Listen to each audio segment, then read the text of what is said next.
नमस्कार दोस्तों, आप सभी का बहुत बहुत स्वागत है हमारे ज्योतिष कार्यक्रम में।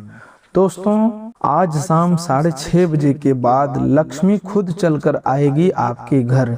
स्वयं ब्रह्मा ने लिख दिया आपका भाग्य। भगवान भोलेनाथ के आशीर्वाद से यह घटना होकर रहेगा। कोई माई का लाल रोक नहीं पाएगा। दोस्तों, सबसे पहले आपको अगले 72 घंटों के अंदर कौन कौन सी गलती भूल कर भी नहीं करना है, हम आपको आज विस्तार पूर्वक बताने वाले हैं।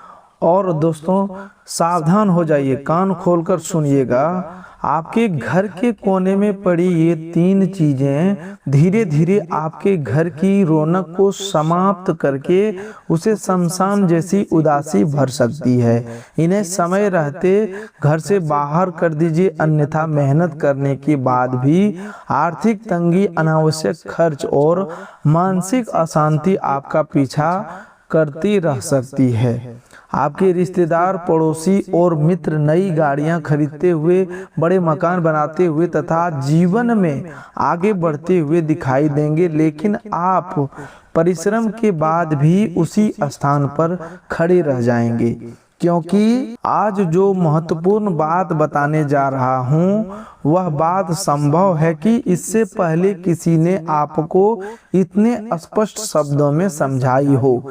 सच्चाई कई बार सुनने में कठोर लगती है। सत्य मन को थोड़ी देर के लिए चोट पहुंचा भी सकता है, लेकिन वही सत्य मनुष्य को बर्बादी के गहरे गड्ढे से बाहर निकालने का मार्ग दिखाता है। वही सच्चाई आपके घर में दोबारा माता लक्ष्मी के स्वागत का वातावरण बन सकता है। आज शाम 6:30 बजे के बाद अपनी आंखों पर विश्वास नहीं होगा। सच्चाई सुनकर आपके होश उड़ जाएंगे। दोस्तों, वही सिख परिवार में प्रेम, सुख, शांति और समृद्धि वापस ला सकती है। इसीलिए इस वीडियो को पूरे धैर्य और एकाग्रता के साथ अंत तक देखिए, बीच में मत छोड़िएगा, क्योंकि आज बताई जाने वाली जानकारी आपके घर को अव्यवस्था, तनाव और निराशा से निकालकर स्वच्छ, शांत और देवी देवताओं के योग स्थान बनाने की प्रेरणा दे सकती है। इस बात को लिख कर रख लीजिए कि आज का यह संदेश आपके जीवन की दिशा और दशा दोनों बदलने की क्षमता रखता है। लेकिन परिवर्तन केवल सुनने से नहीं होगा। जब आप बताई गई बातों को समझकर अपने घर और अपनी आदतों में आवश्यक सुधार करेंगे, तभी वास्तविक परिणाम दिखाई देंगे।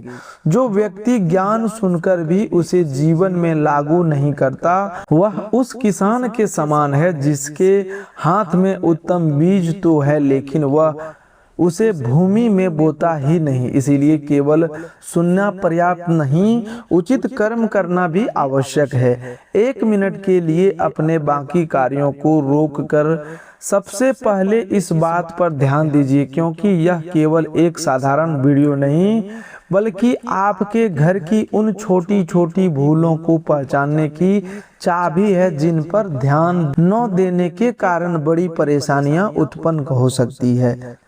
तो दोस्तों, अपने मन में एक प्रश्न पूछिए और ईमानदारी से उत्तर दीजिए। क्या आपके घर में पैसा आता तो है, लेकिन कुछ ही दिनों में समाप्त हो जाता है? क्या आप बहुत मेहनत करते हैं, फिर भी तरक्की आपकी अपेक्षा के अनुसार नहीं होती? क्या आपके पड़ोसी नई गाड़ियां और बड़े घर बनाते जा रहे हैं, जबकि आप वर्षों से एक ही स्थिति में अटके हुए अनुभव कर रहे हैं? क्या कोई रिश्तेदार हर साल आपसे अधिक उन्नति करता दिखाई देता है और आपको लगता है कि आप आगे बढ़ने के स्थान पर पीछे होते जा रहे हैं? क्या आपके परिवार में बीमारियों का सिलसिला बार बार लौट आता है? कभी एक सदस्य की तबीयत खराब होती है तो उसके ठीक होते ही दूसरे व्यक्ति को परेशानी शुरू हो जाती है। अस्पताल, जांच और दवाइयों के खर्च के कारण घर की बचत समाप्त हो जाती है। यदि आपके साथ भी ऐसा हो रहा है तो इस वीडियो को ध्यानपूर्वक सुनना आपके लिए विशेष रूप से आवश्यक है। आज शाम 6:30 बजे के बाद स्वयं माता लक्ष्मी जब आपके घर में आगमन करेगी तो हर परेशानी का कारण केवल भाग्य, ग्रह या किसी अदृश्य शक्ति को नहीं माना जा सकता। कई बार उसका उत्तर हमारे घर की अव्यवस्था, अस्वच्छता, गलत आदतों और लंबे समय से उपेक्षित पड़े सामान में छिपा होता है। संभव है कि आपके घर के कुछ ऐसे कोने हो जहां आपने महीनों से ध्यान न दिया हो। कुछ वस्तुएं वहां पड़ी पड़ी खराब हो रही हो जिन्हें आप सामान्य समझकर छोड़ देते हैं। वही वस्तुएं धीरे धीरे दुर्गंध, कीटाणु, तनाव या नकारात्मक वातावरण का कारण बन सकता है। आज उन 3 मुख्य प्रकार की चीजें के बारे में विस्तार से बताएंगे जो आपके घर में अनावश्यक रूप से पड़ी रहकर स्वच्छता और मानसिक शांति को प्रभावित कर सकती है। जब तक आप उन्हें व्यवस्थित नहीं करते तब तक केवल मंत्र पढ़ने या बाहरी उपाय करने से अस्थायी लाभ मिलना कठिन होगा, क्योंकि यदि घर के भीतर गंदगी, बासीपन और अव्यवस्था बनी हुई है तो केवल पूजा के कुछ मिनट पूरे वातावरण को नहीं बदल सकती। धर्म केवल हमें मंत्र नहीं बल्कि शुचिता, अनुशासन और कर्म की भी शिक्षा देता है।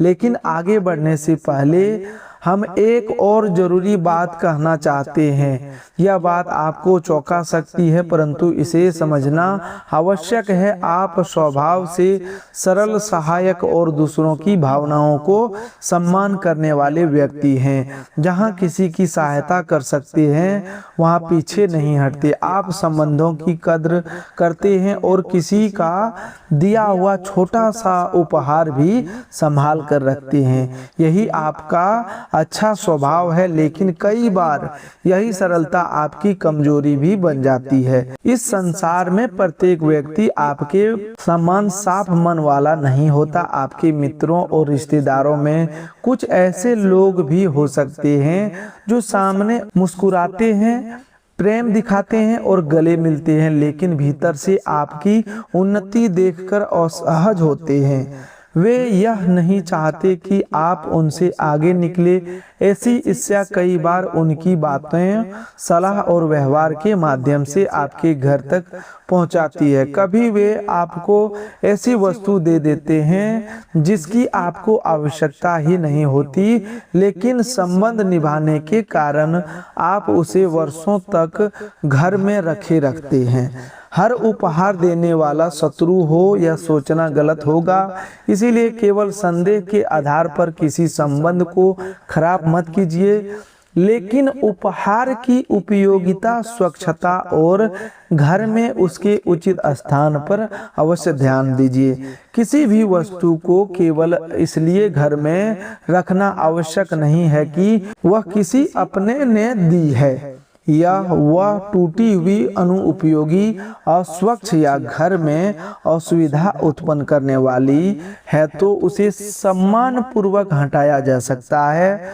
गुप्त विरोधी सीधे आकर यह नहीं कहेगा कि वह आपकी तरक्की रोकना चाहता है। वह आपकी योजनाएं पूछ सकता है, आपके निर्णयों में संदेह भर सकता है या आपको ऐसी सलाह दे सकता है जो उसके हित में हो, आपके हित में नहीं। इसलिए आज केवल वस्तुओं की सफाई नहीं बल्कि संबंधों और विश्वास की भी जांच करनी है। जो व्यक्ति आपकी हर निजी बात जानना चाहता है लेकिन आपकी सफलता में सच्ची खुशी नहीं दिखता, उसके सामने सीमित बातें ही साझा करें। यदि आप महाकाल के भक्त हैं और चाहते हैं कि आपके घर में सद्बुद्धि, सुरक्षा और शांति बनी रहे तो श्रद्धा से हर हर महादेव कह सकते हैं, लिख सकते हैं। लेकिन यह याद रखिए कि केवल कमेंट लिखने से घर की सारी समस्याएं समाप्त नहीं होगी। महादेव का सच्चा भक्त अपने भीतर का अंधकार भी साफ करता है, अपनी वाणी को संयमित रखता है और घर घर को स्वच्छ तथा शांत रखने का प्रयास करता है। भक्ति का वास्तविक प्रमाण हमारे कर्मों में दिखाई देता है। तो दोस्तों, अब बड़ी सावधानी से समझिए, जीवन में अनेक अवसरों पर लोग आपके घर आते हैं। विवाह, त्योहार, जन्मदिन, गृह प्रवेश और अन्य समारोह में आपको उपहार मिलते हैं। आप प्रसन्न होकर उन चीजों को घर में सजा लेते हैं, यह स्वाभाविक है। लेकिन कभी कभी कोई उपहार ऐसा होता है जो आपके घर की आवश्यकता, सुरक्षा या वातावरण के अनुकूल नहीं होता। तब वह सुंदर दिखाई देने के बावजूद बाद में परेशानी का कारण बन सकता है। हो सकता है कोई व्यक्ति आपको एक सजावटी सामान दे जो टूटा हुआ हो, बहुत नुकीला हो, धूल जमा करता हो या घर में रखने के लिए सुरक्षित ना हो। आप केवल इस चिंता में उसे हटाने की देने वाला व्यक्ति कभी घर आएगा तो उसे बुरा लगेगा। धीरे धीरे वह वस्तु किसी कोने में धूल, मकड़ी के जाले और गंदगी का केंद्र बन जाती है। फिर घर वाले सोचते हैं कि वातावरण इतना भारी क्यों लगता है, जबकि कई बार उसका कारण बहुत साधारण होता है, अस्वच्छता और अनुपयोगी सामान का जमाव। इसके बाद लोग किसी बाबा, तांत्रिक या ऐसे व्यक्ति के पास चले जाते हैं जो भय दिखाकर उनसे बड़ी धनराशि ले लेता है। समस्या का वास्तविक जड़ घर में पड़ी रहती है और पैसा बाहर खर्च हो जाता है। इसीलिए सबसे पहले व्यवहारिक कारण देखना चाहिए।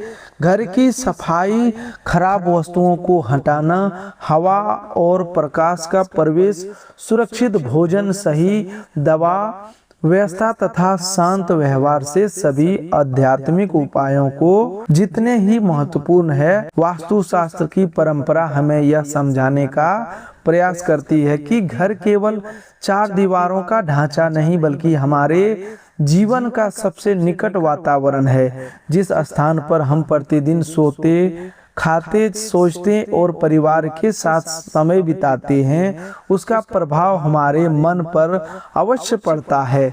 यदि घर स्वच्छ, खुला और व्यवस्थित हो तो मन भी हल्का रहता है।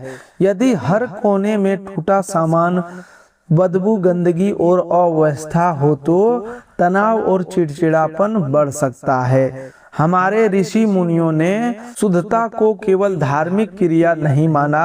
उन्होंने स्नान, स्वच्छ वस्त्र, शुद्ध भोजन, साफ पूजा स्थान और व्यवस्थित घर को साधना का हिस्सा बताया।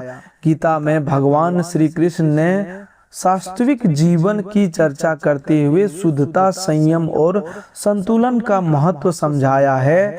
इसीलिए घर की सफाई करना केवल झाड़ू लगाने का कार्य नहीं, बल्कि मन और जीवन को व्यवस्थित करने का अभ्यास भी है।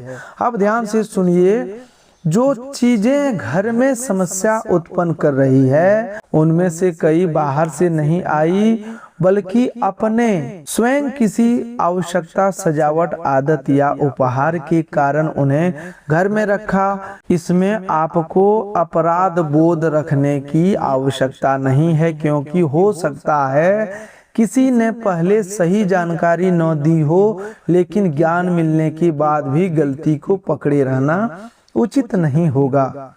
दोस्तों, आज का उद्देश्य आपको भयभीत करना नहीं, बल्कि जागरूक करना है। आपका पैसा बचे, समय बचे और परिवार अनावश्यक तनाव से सुरक्षित रहे, इसीलिए यह जानकारी दी जा रही है। किसी भी समस्या के लिए तुरंत ग्रह तंत्र या दुर्भाग्य को दोष देने से पहले यह देखिए कि क्या घर में कोई साधारण सुधार संभव। कई बार एक अलमारी साफ करने, खराब भोजन हटाने, दवाइयां व्यवस्थित करने और पूजा स्थान की सफाई से भी वातावरण में बड़े फर्क अनुभव होता है।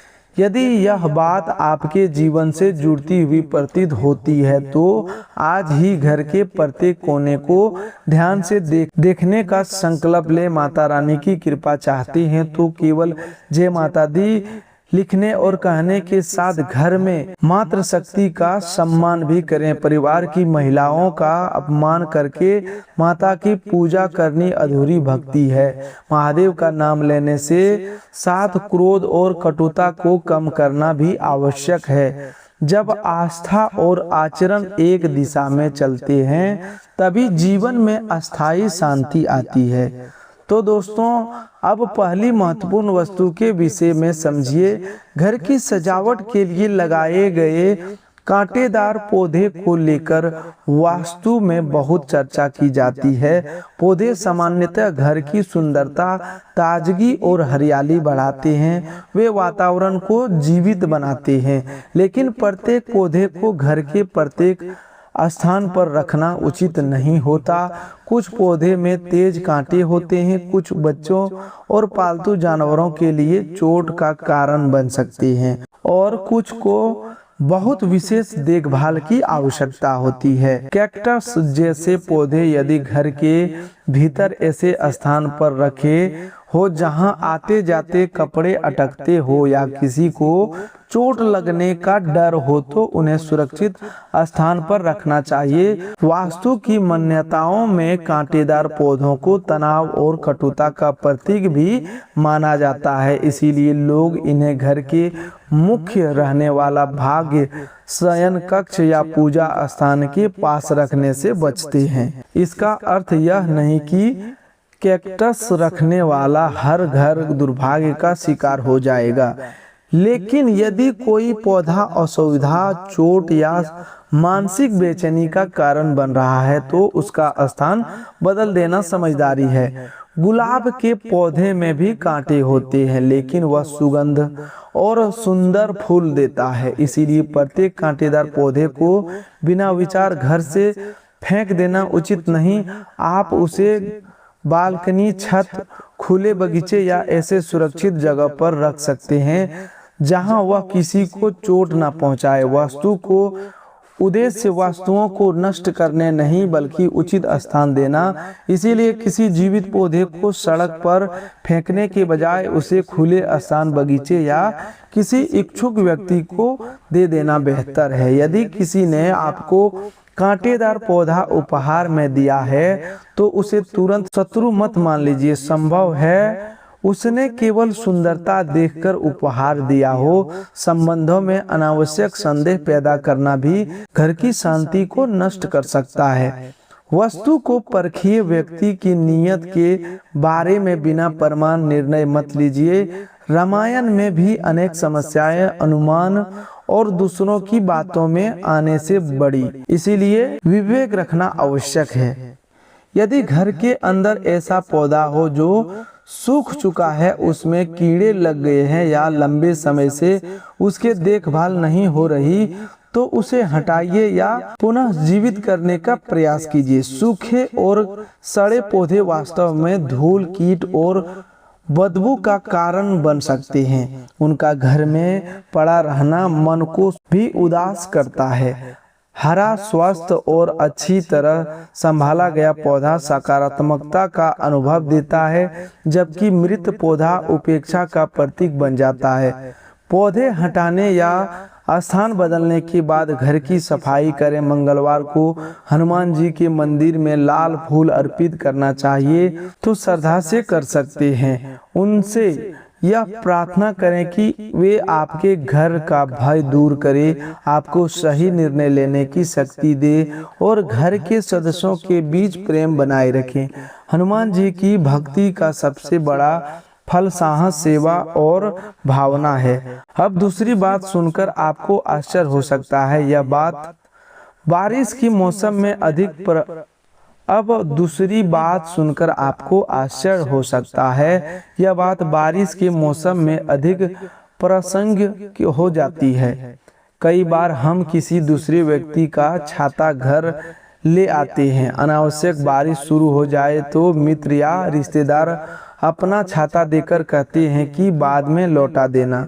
इसमें अपने आप कोई अशुभता नहीं है, यह सामान्य सहायता और सामाजिक व्यवहार का हिस्सा है। लेकिन समस्या तब बनती है जब हम उसे लौटाना भूल जाते हैं और वह महीनों तक घर के किसी कोने में पड़ा रहता है। गीला छाता यदि बंद अवस्था में घर के अंदर छोड़ दिया जाए तो उसमें दुर्गंध, फफूंद और जंग लग सकती है। उससे फर्श गीला हो सकता है और फिसलने का खतरा पैदा होता है। इसीलिए किसी भी छाते का उपयोग के बाद खोलकर सूखने दें और फिर व्यवस्थित स्थान पर रखें। यदि छाता किसी और का है तो उसे समय पर वापस करना नैतिक जिम्मेदारी भी है। किसी की वस्तु अपने पास रखना स्वयं से अनुचित आदत है।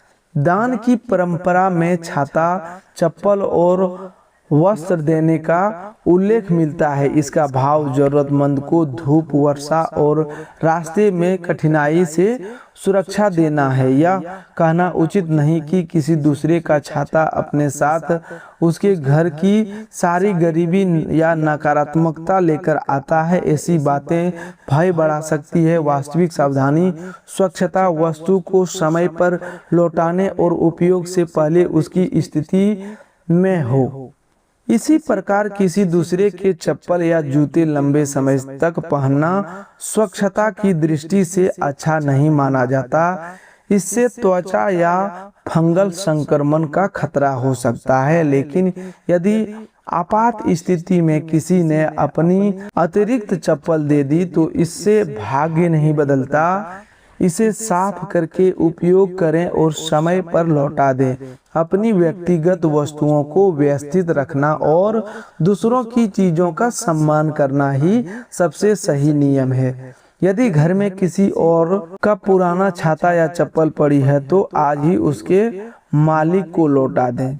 शुक्रवार को माता लक्ष्मी की पूजा करना चाहे तो घर के मुख्य द्वार और पूजा स्थान की सफाई करें। लाल या कमल का फूल श्रद्धा से अर्पित कर सकते हैं। लौंग और इलायची चढ़ाना परंपरा का भाग हो सकता है, लेकिन माता लक्ष्मी की अस्थायी कृपा में वास्तविक उपाय ईमानदार आय, धन का विवेकपूर्ण उपयोग, साफ सफाई और परिवार में सम्मान है। कमेंट में जय मां लक्ष्मी लिखना आपकी श्रद्धा है, परंतु बरकत आपके कर्म और अनुशासन से टिकती है।